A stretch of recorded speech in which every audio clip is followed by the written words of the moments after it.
Of course, I have a severe case of ADHD and or all of those things that you're supposed to have as a business owner. So I've been putting this off for a while, but we need to film some podcasts, as I'm being informed by our marketing consultant. Yes, the marketing company has a marketing company, because once you get to a certain point, even doctors need doctors, right? So I'd like to welcome you to the Command Post. I'm Dave Kryszczak. I am the founder and president of Spartan. Going into our first decade in business here. Quick story, if we haven't met, as we're going to start doing these, I'll introduce myself every time. At 16 in high school, I was fixing computers for people in school, and a buddy of mine's dad called me one day and he asked me to build him a website as a plumber. I said yes. I hung the phone up and I didn't know how to build a website. I learned, then later became certified and all of that.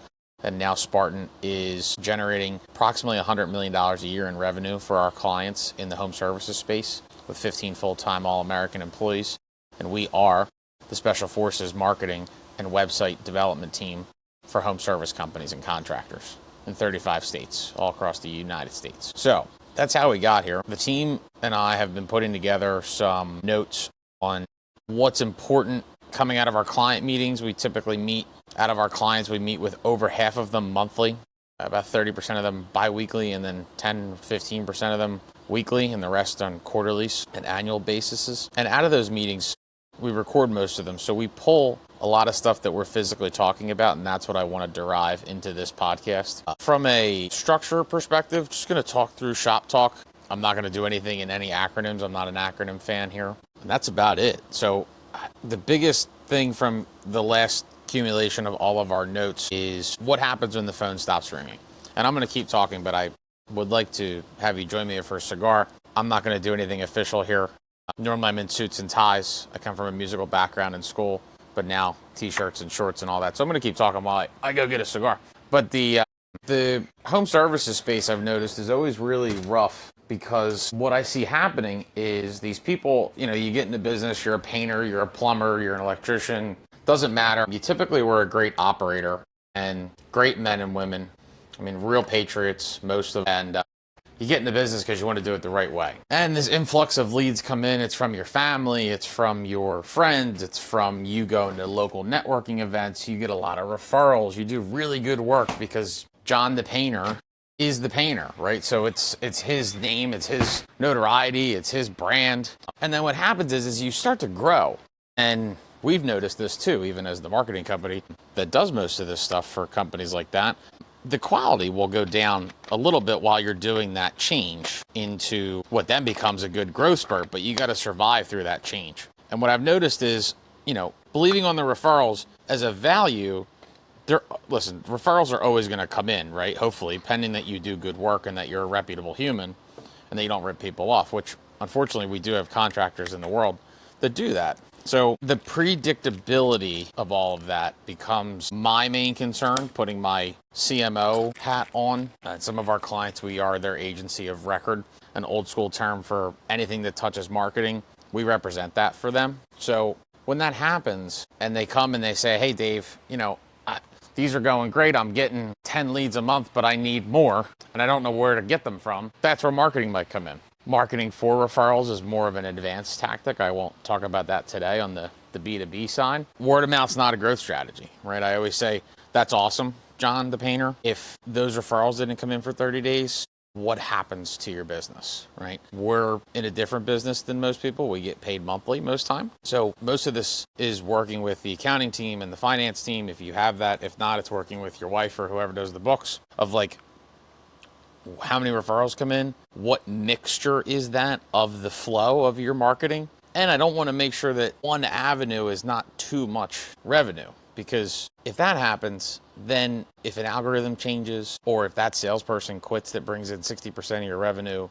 or if something happens, your company's going to go under overnight. And I see that more on the advanced side of some of the larger firms we work with. Of their mix has to be right. It's not just all Google. It's not all referrals. It's not all salespeople. It's not all pounding payment.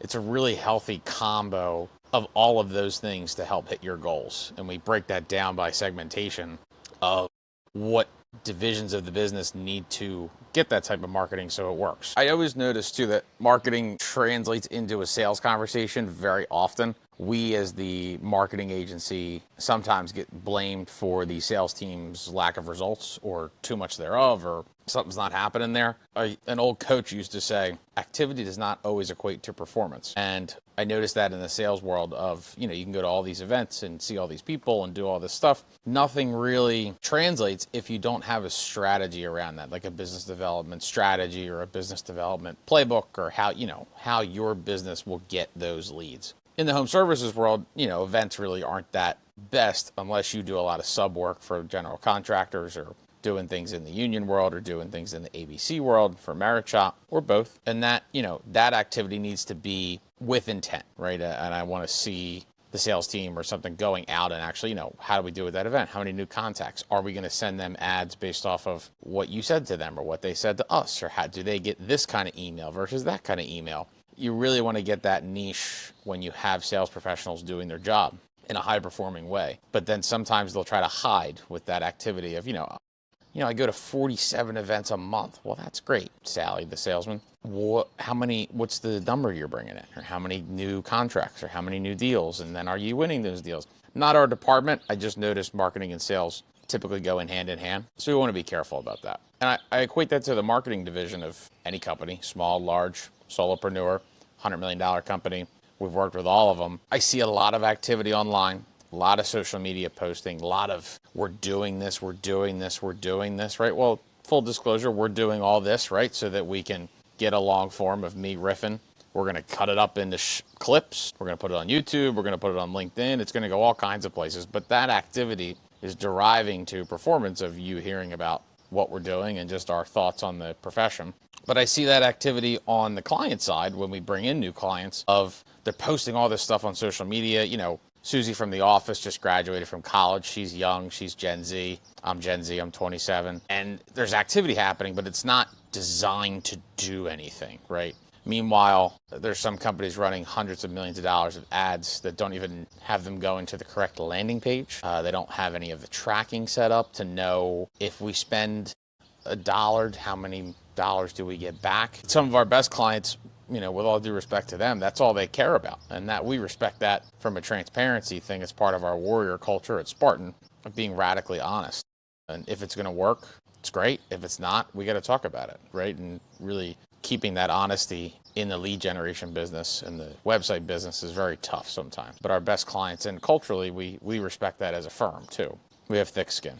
Yeah, the no tracking, the lack of analytics, not that you as an owner or you as a senior decision maker need to know everything. I love to educate our clients in basic human terms, money in, money out, right? Like the casino. And advertising is definitely professional gambling at times, depending on who you're going up against. But it's for your role or for you as a leader, how much you want to learn versus how much that's being done for you by your staff, by an agency, by professionals. That tracking is what physically is important to me as a fellow business owner. And then something that looks really good online, like your website or your brand or your trucks or your billboard, and it's just not converting, or it's not designed to get a prospect or a potential customer to do something. An old school thing I used to say right when I started is all these platforms, the Googles, the socials, the Yelps, the Nextdoors, all these places you run ads or post stuff. That's all designed to get people to,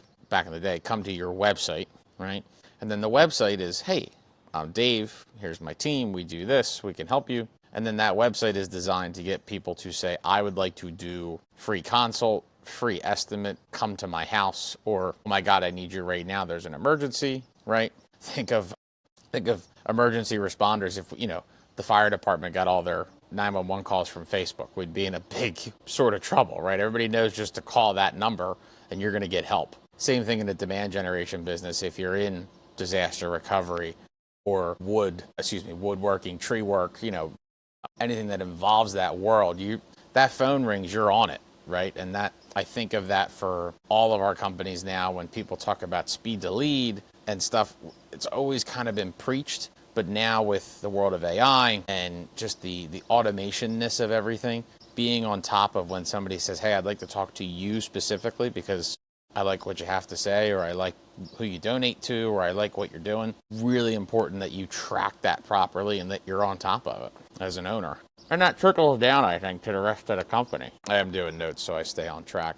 Otherwise, we'll be out here till 10, 11, 12 o'clock, which happens on some Friday evenings on occasion. I do notice, which is funny, speaking of, we're talking about calls and tracking and all that. One thing in our business, maybe I see that too, just professional services in general. As we frame out this podcast, I kind of just see it, obviously for marketing, but then just, professional services too, because it all blends pretty well. Not waiting for jobs to slow down or for you to have no work or for you to be losing money, hemorrhaging money, to then say, I need ads, I need agency stuff, I need leads. Alex Hormozy talks about that a lot, of the, that like first $100,000 mentality of like that safety net mentally in your mind. Dave Ramsey also talks about that kind of stuff, just as an owner. But in the marketing world, I kind of see that as like, we want to see a baseline of something, right? Startups are really hard to advise. And I have been asked by friends to advise startups. And my number one piece of advice is go sell something first and then dump a bunch of money into marketing the success that you perform for that client, or those small book of clients that you do the work for free or you do the work for a very small fee. You got to have data to demonstrate that you know what the hell you're talking about, right? Because now with AI, people can scam the living daylights off of you with everything that's going on. Same thing at home services. You have a lot of PE buying these companies. They're fizzling the operations department. They become a fraction of the company they once were. That owner's not involved. The reputation is in the trash can. And we get a phone call to say, oh, well, this company's got no more leads. We need it to have 187 a day by tomorrow, because that's what we bought it at from a valuation perspective. It's just not possible. The slowdown of the train does not mean dump more fuel on a fire that might be going out, right? Your competitors obviously notice that, and they will begin to keep and start outranking you. And you may notice that, in your mind, there's some competitors that you're like, oh, I hate John's roofing. I'm Dave's roofing. I hate John. He sucks. I see him out at the bar. He's always buying everybody drinks. He's crushing it. He might not even be your competition, right? I would always recommend Google your own business name. And if there's anybody running ads against your business name, that's probably a direct competition. They're trying to pay to get somebody to call you instead of them. Funny example, if you don't know what I'm talking about, if you go and look up Cadillac to buy a car and Ford comes up first and says, hey, have you given us a try? Right? That's a competitive ad that people might be doing in your business that you want to keep an eye on, especially if revenue's slowing up and things. They might be trying to sabotage your brand.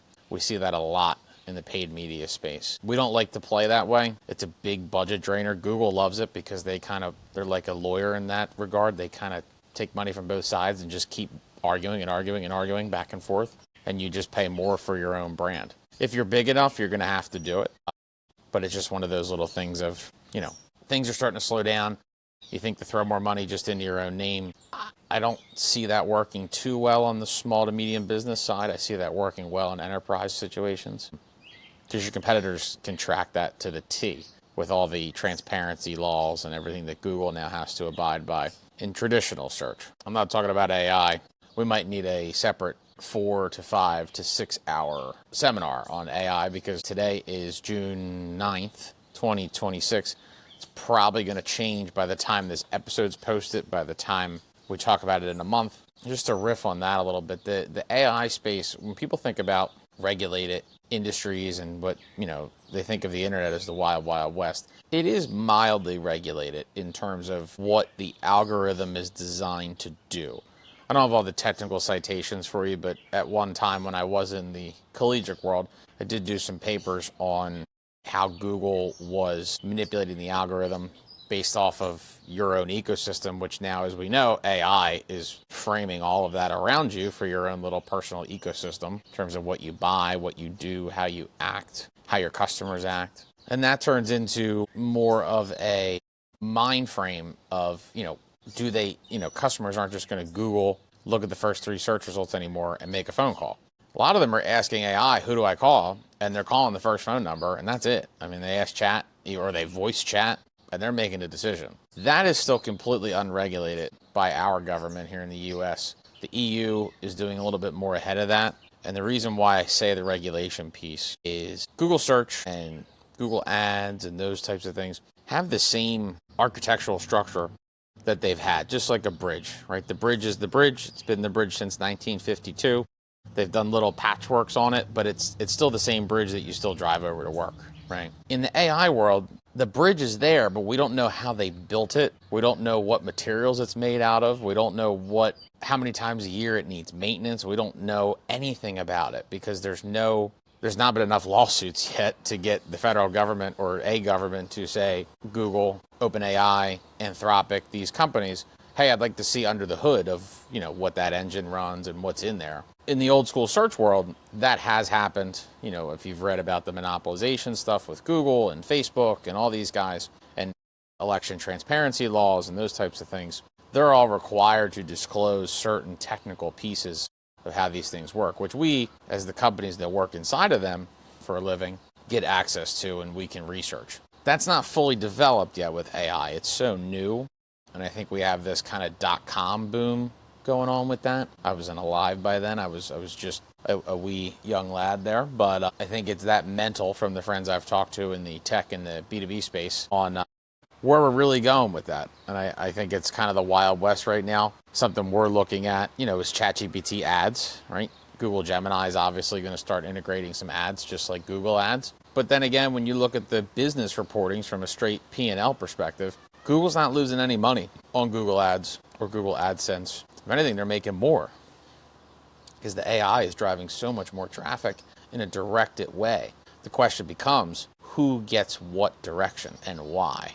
Right? Are you paying for it? Do you get ads? Do you not get ads? Can we just show you a YouTube video and we get the money either way? Or do you have to go to an extracurricular site or a research paper or those kinds of things? So just kind of that AI-ness of the world of right now in the middle of 2026.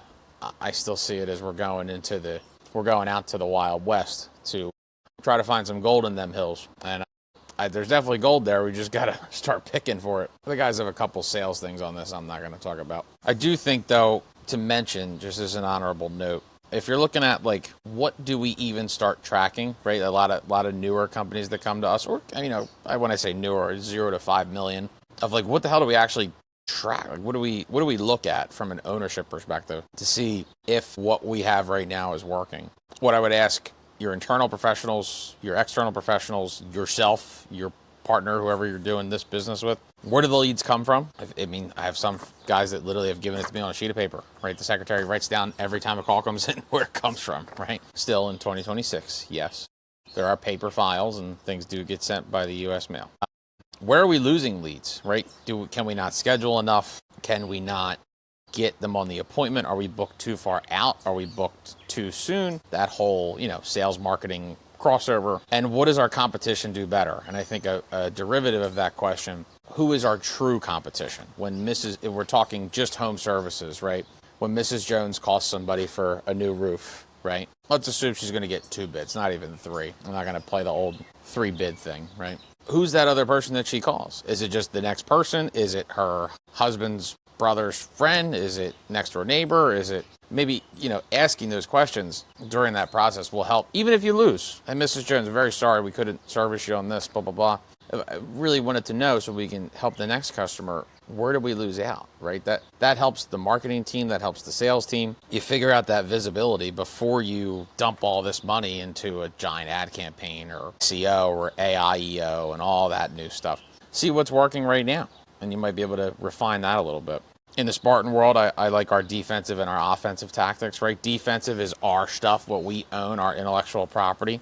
The Google My Business profile, the website performance, your actual reviews. Like I said, you can't hide crap work. We can try really hard, but it's just not. If you're an unethical business person, A, you're not a good fit for us, but B, you're not a good fit for that world of home services. The public knows how to speak up when they're not satisfied, and you have seen that.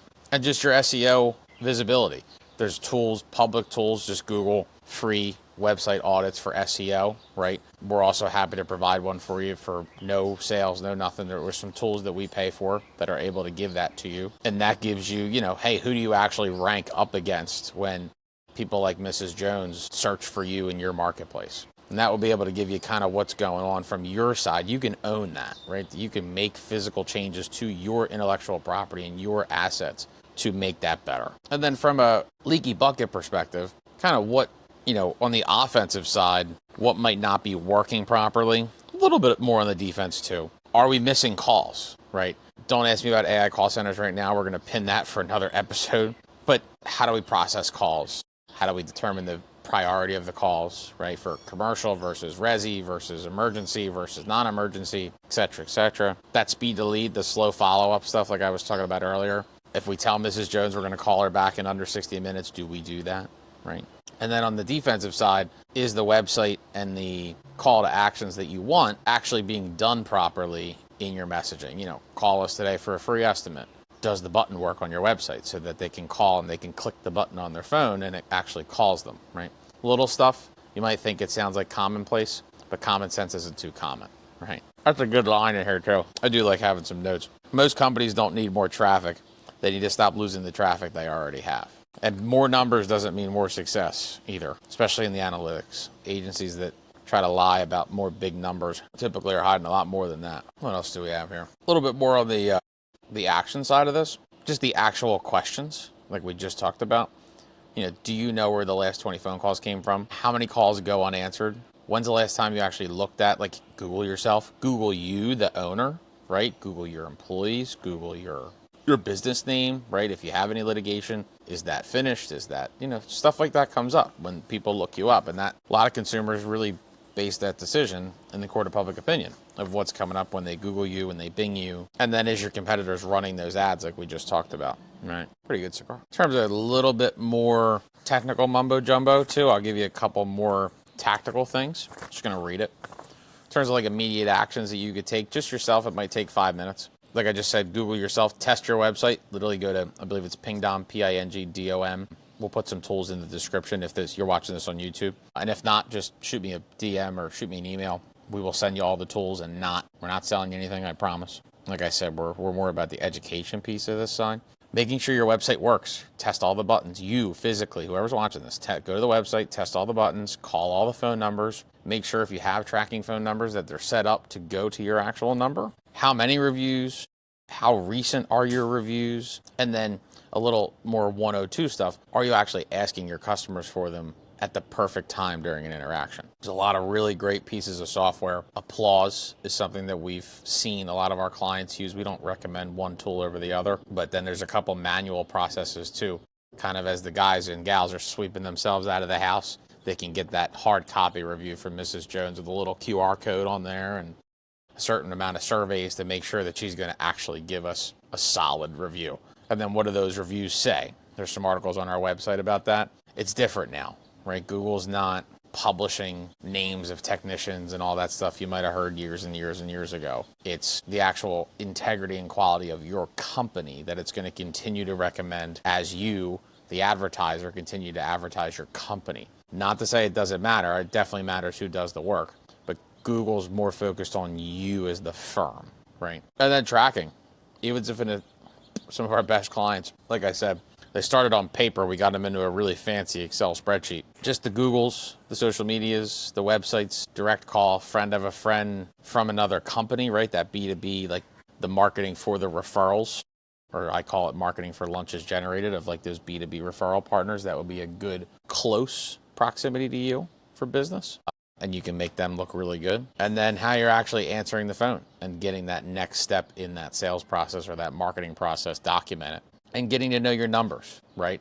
I don't want to overbore you with all the technical numbers, but some of our best clients know a few statistics. There's something called a customer acquisition cost. It's a CAC, C-A-C, and that is just how much it would cost to get a new roof installed. Like we know $545 by the time we pay the ad company, maybe even the salesman's time, maybe even the fuel time for some of these crazy analytics companies to get that truck out to the job site, quote it, and then come back.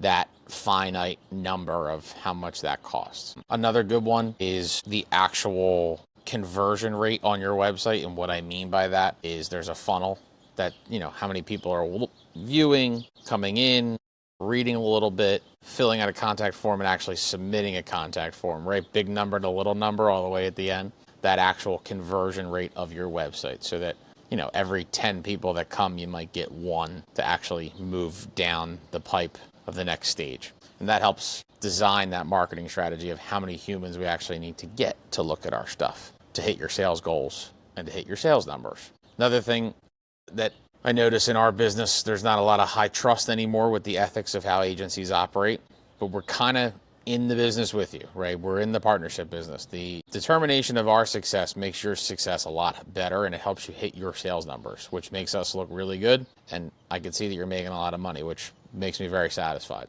So when we ask what your sales goals are and we ask, how are we hitting those numbers and those kinds of things, it's not so we can figure out how much to charge you. It's so that we can back it into, is what you're asking actually affordable, right? Can we pay enough for those leads to get them to convert at the right number, at the right speed, at the right geographic location for where you're trying to break into from a market perspective? Knowing that kind of stuff is really important for your partners to know. We're in the partnership business, not in the vendor business. You fire your vendors and you work through tough times with your partners. And we have to know, that wild, hairy, audacious goal that you're trying to hit so that we can help get you there, right? So something that we are doing, that's probably all over this video and all over in the description, all these types of things. The biggest threat to your business really isn't that lack of demand. It's the losing potential customers without realizing it, right? We are offering a free lead generation battle plan, and that's completely complimentary to you. You get to keep it. You can give it to your team. You can give it to your current agency. I don't care. My whole thing is trying to change the agency stigma in our business and making it a higher, ethical, more standard place. So we'll conduct a recon assessment of your visibility, the conversion process, your entire lead generation system, and your entire marketing plan. And we'll deliver an actual roadmap that you can take for more calls, more booked jobs, and like we just talked about, more revenue. So if that's something, we'd love to be of service to you on that. The team really loves doing those. And you'll be speaking with me personally a bit on the certain portion of that program. There's ways to do that, probably down here or right in front of my face or on my nose. And we'd love to speak with you. But I guess just in closing, some of these podcasts are going to be solos for the command post. Some of these are going to be live. Some of these are going to be in person. Some of these are going to be here in the backyard at Spartan HQ. Some are going to be maybe on the road with friends, with clients, partners of ours in the business. And if you think of anything or any questions you'd like answered, I will personally answer them. I don't use like all those AI comment bullshit things. I don't like them. Would love to hear that below. But thank you for watching and listening to the first inaugural episode of the Command Post, powered by Spartan Digital, your Special Forces marketing and advertising partner for the home services industry. God bless. Have a great day.